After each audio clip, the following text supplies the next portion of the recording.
Mas Jokowi ini kan tidak pernah berjuang untuk demokrasi.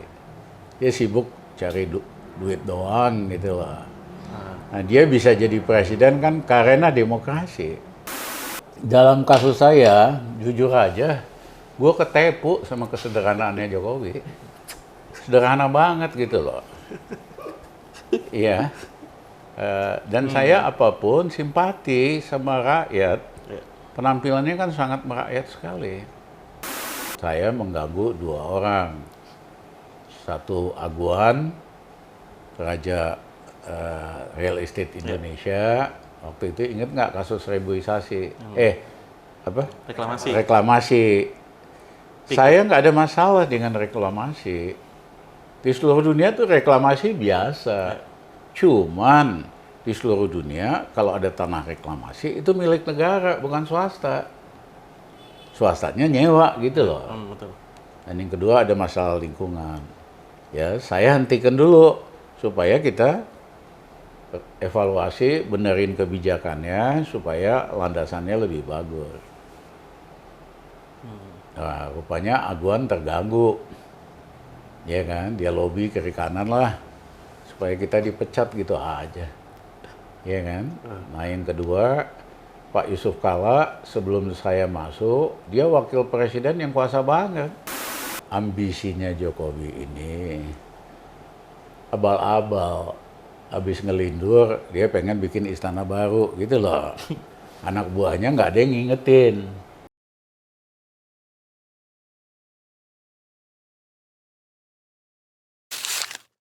Halo, kita bersama program Dia Talk bersama saya, Rizal Ramli, dan Sadam.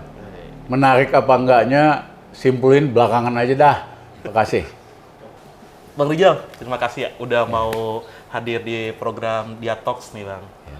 Saya lumayan starstruck banget nih Bang. Tiba-tiba langsung bisa diskusi banyak nanti ke depannya sama Bang Rizal nih.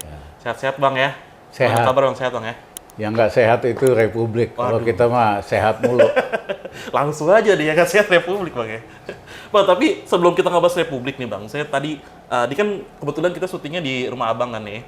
Masuk ruangan tuh ngeliat ada patung Albert Einstein ya. Dan juga katanya Abang salah satu penggemar Albert Einstein Bang ya. Kenapa Abang dulu masuk di ITB tuh awalnya di fisika, jurusan fisika Bang ya? Iya, memang sejak di SMP, saya itu pengagum Albert Einstein. Oke. Saya punya foto-fotonya lagi naik sepeda di Princeton. Orangnya kan nyentrik ya. Dan punya biografinya. Setiap saya ulang tahun, saya dikirimin oleh kawan-kawan dari luar buku-buku Einstein yang paling baru. Hari ini koleksi saya 45 adalah segala macam. Dari manuskrip aslinya sampai leluconnya sampai segala macam lah. Berarti udah nonton film Oppenheimer dong ya? Udah nonton film Oppenheimer, mengesankan. Karena nama-nama yang disebutkan di film itu semua giant physics, jagoan-jagoan fisika.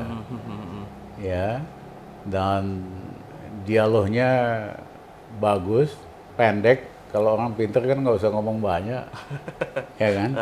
Tapi juga nunjukin dilema. Orang pinter akhirnya dipakai buat merusak kemanusiaan, bikin bom nuklir. Jadi dilema yang nggak gampang. Ya walaupun harusnya itu dimaksudkan untuk bom Nazi, melawan ya? Melawan Nazi, tapi akhirnya malah yang kena rakyat di Jepang. Ya. Tapi Abang pertama kali berarti masuk ITB itu fisika Bang ya? Ya, sejak mula saya memang pengen jadi Einstein-nya Indonesia. Oh, oke.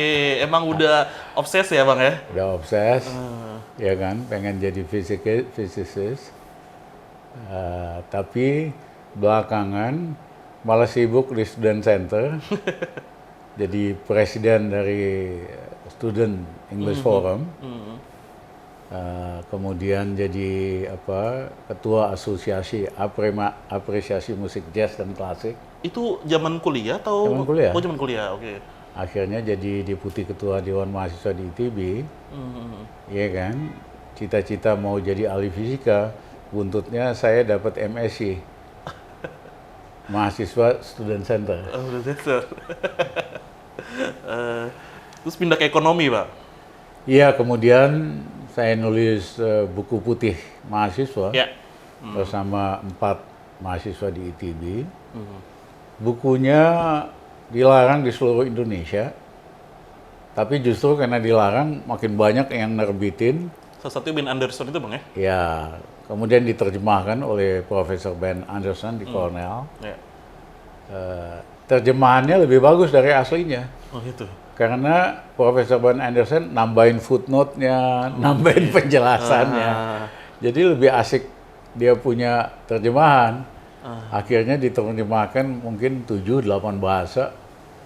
Jepang, Rusia.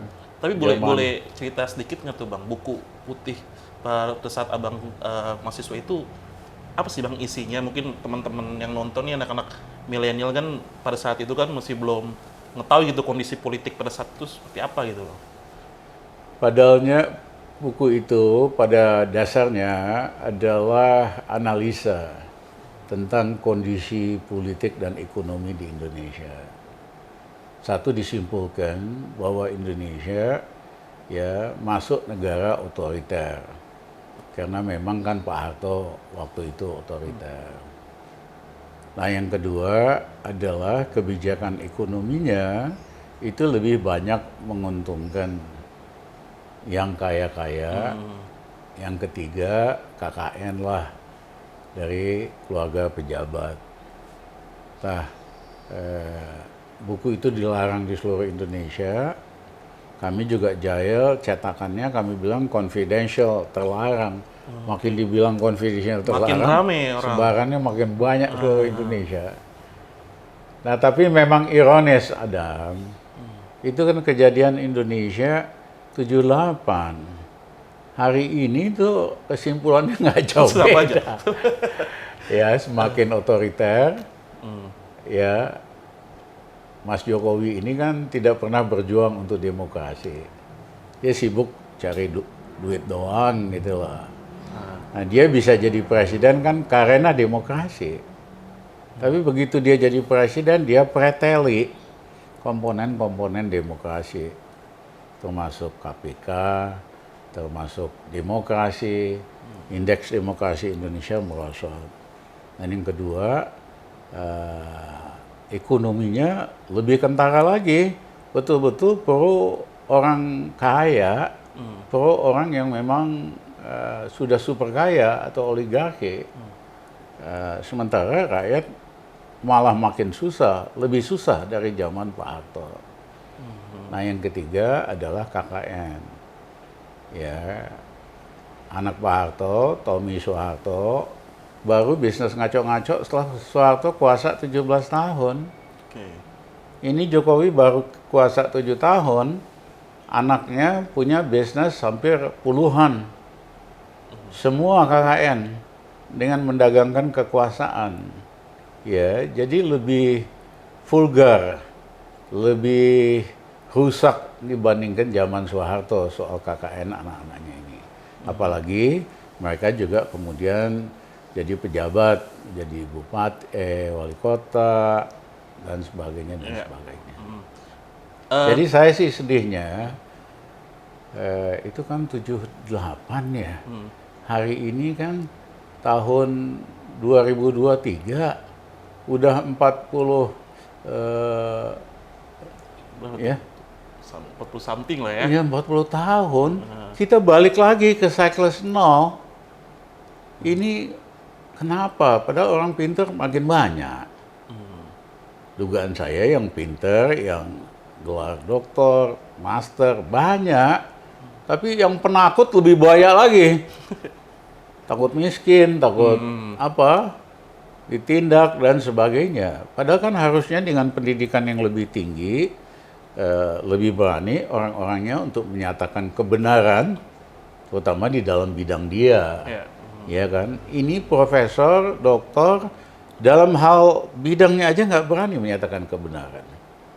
Ya, jadi kita bukan hanya berulang kembali, mundur lagi. Apa yang ditulis di 98 itu hari ini malah lebih dahsyat. Kesulitan rakyat lebih sulit dibandingkan waktu saya mahasiswa. Berarti apakah kalau kita bandingkan gitu Bang ya, pas zaman Soeharto jelas pemilunya belum saat seperti ini gitu ya. Dan Jokowi kan terpilih secara pemilu secara demokrasi. Dan apakah ini adalah salah satu tesis, hasil tesis yang dibuat oleh Stefan Levitsky Bang, bukunya yang How to Democracy Die. Dia menyatakan salah satunya adalah pemilu akhirnya menjadi ajang, jadi momentum orang-orang yang tidak punya niat karena demokrasi itu menunggangi pemilu itu tersebut tuh. Pada akhirnya ketika berhasil mendapatkan kekuasaan, dia menunggangi yang tadi Abang bilang. Apakah itu sesuai dengan salah satu bukunya Stefan Levitsky itu, Bang? Melihat hari Saya ini. kira ada benarnya, Sadam. Jadi mereka hanya pakai alat demokrasi dan sistem demokrasi untuk bisa menguasai kekuasaan politik dan ekonomi.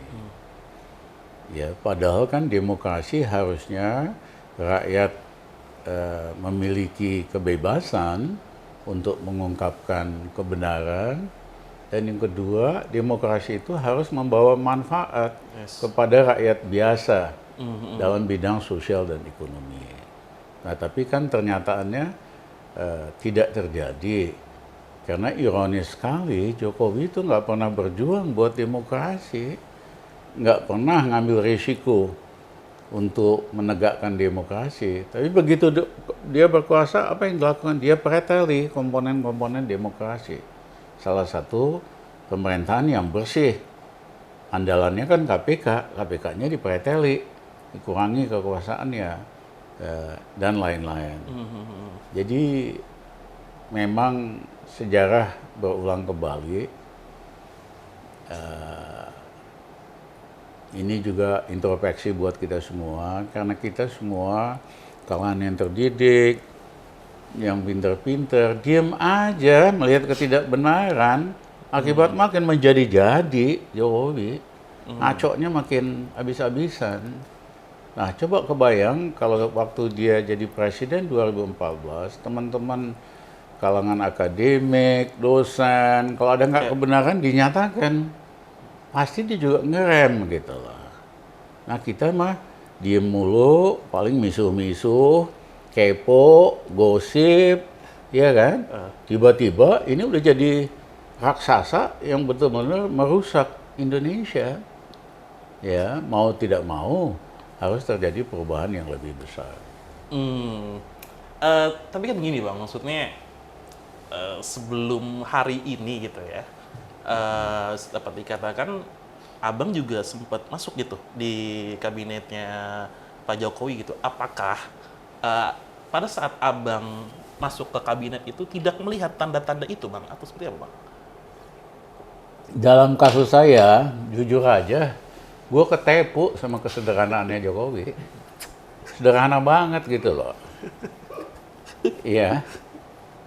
Dan saya apapun simpati sama rakyat. Penampilannya kan sangat merakyat sekali.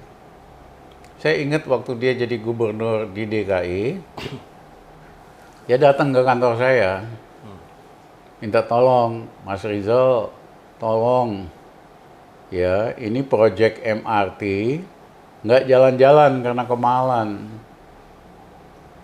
Nah, harus negosiasi sama Jepang. Saya nggak punya teman di luar negeri. Kalau Mas Rizal kan temannya banyak. Tolong Mas Rizal supaya dinegosiasikan proyek MRT lebih murah dengan Jepang supaya kita bisa bangun. Nah, karena gaya dia itu memelas, ya kan. Kalau cara duduk pun di ujung meja begini, tolong Mas Rizal gitu. Ya gue simpati juga. Oke Mas, tak bantu. Nah, 2 minggu kemudian, saya pada waktu itu anggota panel penasehat PBB bersama 3 pemenang Nobel, ekonom top di dunia. Kita setiap tahun 2 kali ke New York, bikin forecast ekonomi dunia buat 2 tahun ke depan. Dirilis sama PBB ya. Nah, 2 minggu kemudian saya ke New York itu, di situ ketemu sama salah anggota panel penasihat PBB. Namanya Dr. Tanaka San. Dia itu adalah bos dari JICA yang membiayai proyek Jepang seluruh Indonesia. Saya bilang, Tanaka-san, kamu nggak bener, itu proyek MRT nggak bakal jadi. Dia bilang, kenapa? Ya terlalu mahal. Jadi Dr. Ramli, what should we do? Kita mesti ngapain? You send the team. Kamu kirim tim hari Senin besok ke Jakarta, kita negosiasikan supaya lebih murah, nanti kita mulai pembangunan dari selatan ke utara, nanti dari barat, dari Jawa Timur. Nah, Tanaka-san langsung setuju. Yes, Dr. Ramli.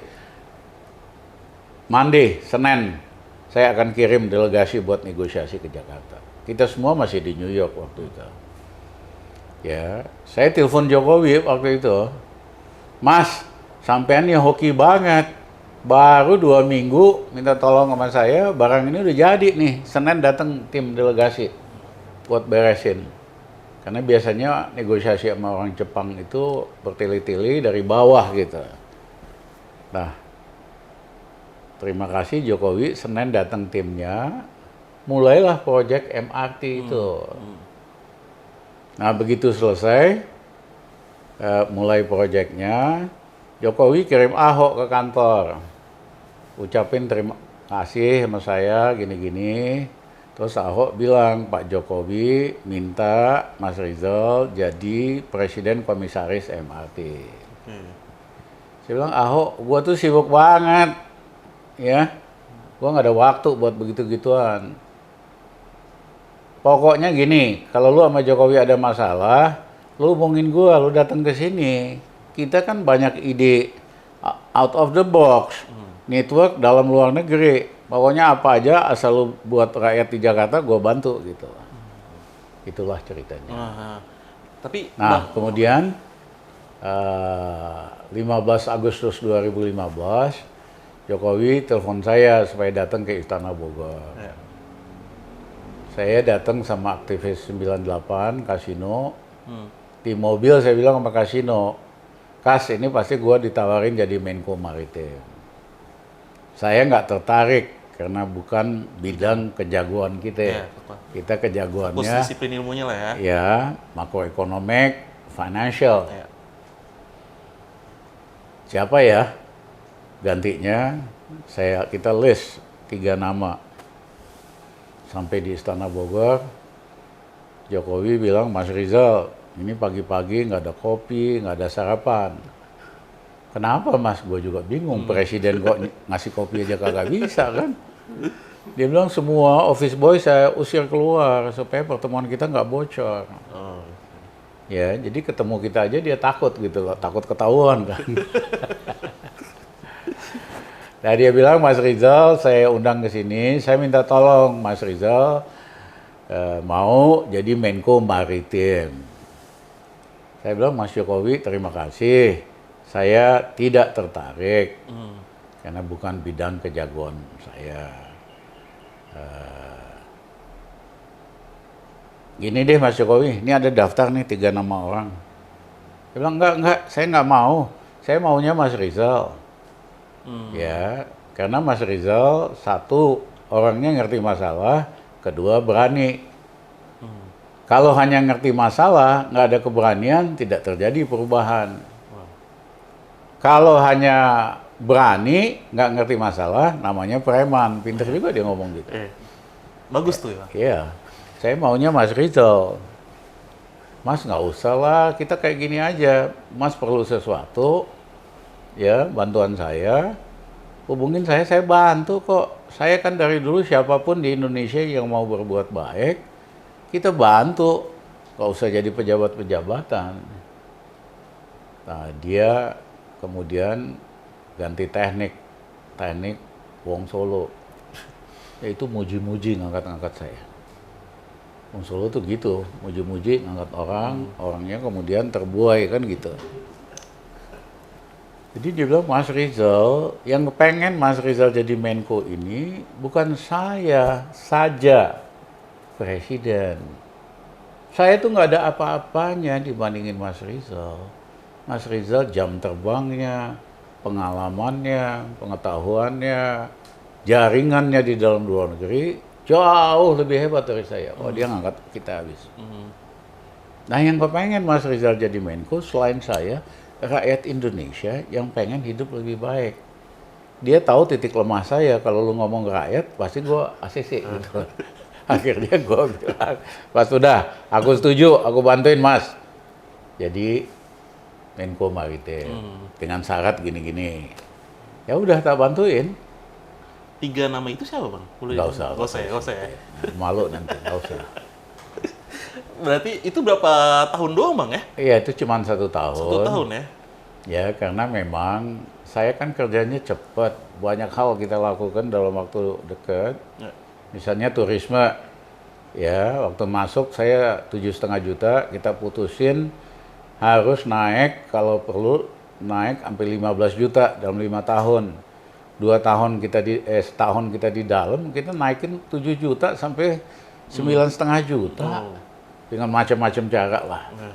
Ya kan, revaluasi aset, saya naikin nilai aset BUMN hampir 80 triliun dengan 1 langkah kebijakan aja. Kemudian kita bikin 10 destinasi pariwisata baru, termasuk Labuan Bajo, Toba, dan sebagainya. Dwelling time. Saya sih udah terkenal biasa kerja cepat gitu. Nah, tapi dalam proses itu saya mengganggu 2 orang. Satu Aguan, Raja Real Estate Indonesia. Waktu itu ingat nggak kasus reboisasi? Reklamasi. Saya nggak ada masalah dengan reklamasi. Di seluruh dunia tuh reklamasi biasa. Cuman di seluruh dunia kalau ada tanah reklamasi itu milik negara, bukan swasta. Swastanya nyewa gitu loh. Betul. Dan yang kedua ada masalah lingkungan. Ya, saya hentikan dulu supaya kita evaluasi, benerin kebijakannya supaya landasannya lebih bagus. Nah, rupanya Aguan terganggu. Ya kan, dia lobby kiri kanan lah supaya kita dipecat gitu aja. Ya kan? Nah, yang kedua, Pak Yusuf Kalla sebelum saya masuk, dia wakil presiden yang kuasa banget. Proyek pula gitu, bisnis pula. Nah, saya kan nggak suka pejabat bisnis. Karena standar saya standar Eropa Barat. Kalau pejabat, jadi pejabat, ya udah pejabat aja. Karena itu kerjaan mulia. Kalau kamu mau kaya, kamu jadilah pengusaha. Itu juga pekerjaan mulia. Tapi kalau digabung pejabat merangkap pengusaha atau peng-peng, pengnya itu pengusaha, pengnya lagi penguasa. Ya rusak Indonesia. Ya, nah jadi saya potongin proyek-proyek peng-pengnya Yusuf Kalla sebagai wakil presiden. Proyeknya banyak banget. PLN dari tadinya rugi, negatif, saya benahin.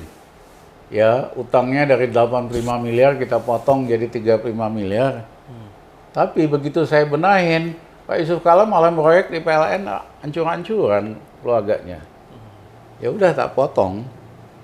Mau bikin apa gitu, pakai uang Pertamina, saya tolak. Nah, dia emang kesel banget sama saya. Tuh bilas sama Jokowi supaya Rizal Ramli diganti. Ya udah, dua-duanya Aguan sama JK berhasil mengganti kita dalam 1 tahun. Saya mah udah ketawa-ketawa aja. Gue dari dulu di luar bisa bikin sesuatu, di dalam bisa bikin sesuatu lebih hebat lagi, lebih cepat lagi. Ya udah, kita di luar sistem. Tapi kan gini bang, kalau yang kita lihat ya, kalau sedikit perjalanan abang ke belakang gitu bang ya, setiap abang masuk ke pemerintahan tuh, waktu itu ada aja gitu gesekan dengan penguasanya gitu. Misalnya kayak di zaman SBY gitu bang ya, abang Bulog ya bang ya? Enggak. Zaman Gus Dur. Ya zaman SBY itu di salah satu BUMN bang ya? Ya, waktu itu saya preskom dari Semen Gresik Oh Group. iya, Semen Gresik. Saya masuk untungnya hanya 800 miliar, 2 tahun kita genjot, untungnya naik 4 kalinya, 3,2 triliun. Nah, sebetulnya dari kinerja nggak ada alasan dia buat mecat kita. Tapi waktu itu SBY mau naikin harga BBM, kita nggak setuju. Saya pimpin demonstrasi ke DPR, ya gedek lah dia ganti gitu kan, gitu aja. Nah itu berarti Kalau saya sih nggak usah repot, ya selama orangnya benar, pasti dia bela kita. Tapi kalau orangnya juga ngaco-ngaco dikit, ya pasti dia bela kepentingan yang lebih besar. Tapi pas zaman Soeharto, abang juga sempat ditawarin jadi menteri kan, bang? Ya, zaman Pak Harto saya di penjara 1,5 tahun di Sukamiskin, belajar banyak. Makanya saya anjurin sama aktivis-aktivis, lu berani dikit dah, biar pada lu masuk penjara. Biar masuk penjara tuh. Iya, Goalsnya penjara. supaya lu itu sekolah lanjutan di penjara. Penjara, ada sekolah ya, bang? Iya, pemimpin hebat itu rata-rata pernah di penjara. Iya. Mereka baca buku, diskusi sama teman-temannya, iya kan, belajar sendiri, otodidak. Jadi justru universitas di penjara itu lembaga pendidikan bagus banget gitu loh. Nah, Sanana kan suka datang ke sini. Dia datang ke sini, presidennya Timor Leste, teman lama saya. Dia bilang depan wartawan, saya sama Pak Ramli ini alumni universitas yang sama. Loh, saya juga bingung, alumni yang mana yang sama? Yaitu alumni penjara Soeharto. Rizal Ramli di penjara di Sukamiskin, saya nih Cipinang. Kita nih alumni gitu loh. Nah, sesama alumni kan beda dong hubungannya. Kan? Nah, sesama aktivis yang di penjara juga hubungannya beda. Taufik Kimas pernah di penjara sama Pak Harto. Ya, dia perintahkan PDIP kalau Rizal Ramli ngeritik, nggak usah diladenin. Kalian tuh nggak ada apa-apanya dibandingin dia. Dia itu udah dapat brevet penjara zaman Soeharto sama saya. Kalian apa gitu? Iya kan? Jadi saya ngeritik PDIP, kagak ada yang berani ngeritik. Karena Taufik marahin. Nah, karena kenapa? Kita udah punya brevet di penjara. Nah, kalian belum minta perlakuan khusus. Sorry punya. Nah, kalau udah pernah, ya kan, itu statusnya beda. Universitas paling bagus itu penjara. Paling bagus ya. Tokoh kemerdekaan Indonesia semua di penjara bolak-balik. Jadi orang hebat semua. Bang, setelah sekarang kan kalau kita lihat tadi kita udah di awal-awal bahas soal bagaimana pemerintahan Jokowi soal ya dinasti segala macam. Kalau lihat dari sisi ekonominya gitu bang, yang lagi hangat sekarang kan adalah soal IKN ya. Dan juga aku lihat tuh bang, tweet abang tuh beberapa hari yang lalu gitu, abang sering main Twitter juga nih bang Rizal nih, ya dibilang katanya proyek Cina itu udah dipandang sampai 150 tahun bang ya. Abang bilang begitu, itu gimana bang sebenarnya bang? Iya, pertama ambisinya Jokowi ini abal-abal, habis ngelindur dia pengen bikin istana baru gitu loh. Anak buahnya nggak ada yang ngingetin, nggak benar. Nah, alasannya kan untuk memajukan ekonomi daerah. Alasan ini ngada-ngada, ngasal. Karena kalau mau memajukan daerah, tidak dengan bikin istana baru. Saya tahun 2000 Menko-nya Jokowi, Pak Habibie kembangkan konsep desentralisasi supaya daerah-daerah maju. Tapi Pak Habibie belum sempat bikin undang-undangnya. Saya yang bikin undang-undangnya. Kami bikin kami pindahkan ratusan ribu pegawai negeri pusat ke daerah supaya di daerah tuh punya orang yang pengalaman bagus. Dan nggak rame-rame tuh. Yang kedua, kami ciptakan undang-undang alokasi umum. Bagaimana cara membagi subsidi ke daerah-daerah. Apa rumusnya? Jumlah penduduk, luas wilayah, dan sebagainya. Yang ketiga, kami bikin undang-undang alokasi khusus, yaitu daerah penghasil minyak bumi dan gas dapat persentase 10% dari ekspor itu. Apa yang terjadi? Gara-gara undang-undang alih khusus ini, Riau maju. Kabupaten di Riau maju karena dia dapat uang ekstra 10% dari ekspor. Kaltim, Kutai, segala macam, Balikpapan maju karena banyak uang gitu loh. Jadi lihat nih, cara membantu daerah itu bukan dengan bikin istana. Ini mohon maaf Mas Jokowi, sampean tuh norak banget gitu loh. Ya, cara buat majukan daerah misalnya, ya nanti kalau habis Jokowi kita tambah lagi undang-undang alokasi khusus itu, yaitu kita masukkan sektor maritim. Daerah-daerah yang menghasilkan produk maritim, ikan, rumput laut, atau apa aja, dia dapat 10% dari persentase ekspor.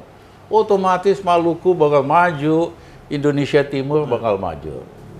Kemudian daerah-daerah penghasil mineral, termasuk batu bara, dapat 10% dari ekspornya. Kebayang nggak itu? Iya kan? Batu bara kan kemarin gede banget, nikel segala gede. Daerah bakal dapat 10%. Daerahnya akan kaya, akan banyak pertumbuhan ekonomi. Ya, nah yang ketiga, kita turunin pajaknya. Indonesia ini nggak lucu. Pajak perusahaan semua sama di seluruh Indonesia 30%. Lah kalau kamu pengusaha, emang mau kamu investasi di daerah di luar Jawa, fasilitas nggak ada, infrastruktur nggak ada, ya pasti kamu buntutnya ke Jawa lagi. Toh pajaknya sama. Ya, makanya 80% industri itu ada di Jabodetabek dan Surabaya. Nah sekarang kita ubah pajaknya. Daerah di luar Jawa, pajaknya 10% doang atau 15%. Iya kan? Daripada nggak ada kegiatan ekonomi, 30%, iya, tapi nggak ada kegiatan ekonomi. Lalu turunin pajaknya 10-15%. Itu pengusaha otomatis dia pindahin pabriknya dari Jabodetabek, dia pindahin ke NTT, dari Jabodetabek dia pindahin ke Sumatera dan lain. Dia sendiri yang akan bekerja. Jadi mohon maaf Mas Jokowi, pengetahuan dan advisernya nggak memadai. Iya kan? Masa advisernya ngajukan supaya Indonesia maju, kita perlu istana di Kalimantan. Yang bener aja loh. Iya kan? Ini semua bukan rocket science. Ini semua common sense. Bagaimana bikin maju daerah.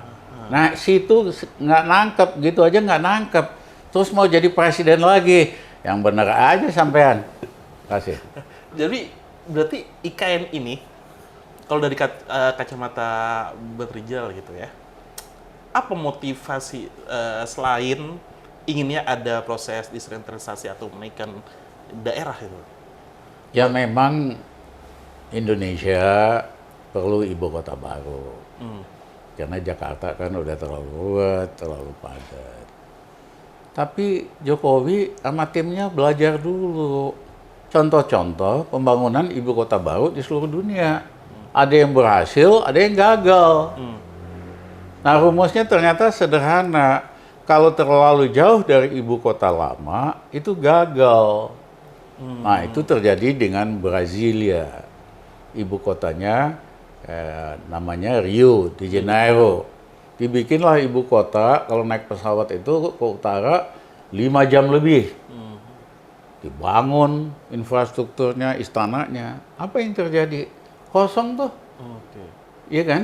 Karena orang bisnis, rakyat, kalau ngapa-ngapain tetap dia ketemu pejabat di Rio. Akhirnya ibu kota baru itu hanya jadi monumen buat pejabat retreat sama keluarganya. Rapat, sidang, ngabisin SPJ gitu loh. Fungsinya tetap di Rio. Nah ginian aja tim Jokowi kagak ngerti. Kita pula yang harus kasih kuliah gitu. Nah, yang kedua adalah India. India itu ibu kotanya namanya dulu Old Delhi. Delhi tua, ruwet, kotor, nggak tertata. Berapa puluh tahun yang lalu, mereka pengen bikin ibu kota baru di Punjab. Naik pesawat 3 jam lebih, itu daerah pegunungan, hijau, bagus lah cuacanya, udaranya. Dibangun jadi, tetap jadi monumen. Siapa rakyat yang mau datang ke situ? Siapa pengusaha mau di situ? Tetap minta sama pejabatnya ketemunya di Old Delhi. Nah, kemudian beberapa tahun kemudian proyek gagal ini diganti dengan ibu kota baru lagi. Disebut New Delhi. Jaraknya hanya 1 jam dari Old Delhi. Barulah New Delhi sukses sebagai ibu kota. Nah, atau Malaysia, ibu kotanya Kuala Lumpur, padat, ribet. Dibikinlah ibu kota oleh Mahathir, namanya Putrajaya. Jaraknya cuma 1 jam dari Kuala Lumpur, sukses. Esensinya, kalau mau bikin ibu kota baru, maksimum 2 jam dari ibu kota lama, baru jalan gitu loh. Yang lain itu cerita kegagalan, ya kan? Wong pejabat aja kagak mau pindah, keluarga pejabat nih diwajibkan kan pindah ke ibu kota baru Brazil kagak ada yang mau, wong sekolah bagus-bagus ada di Rio, iya kan? Demikian juga Kuala Lumpur, keluarganya tetap mau di Kuala Lumpur karena sekolah bagus, fasilitas bagus, bapaknya aja kerja ke kantor Perdana Menteri. Nah, jadi mohon maaf Jokowi, sampean sama tim sampean payah. Gini aja kagak ngerti gitu loh. Bikin ibu kota berapa jam. Ya, jadi ini istilah saya proyek ngelindurnya Jokowi.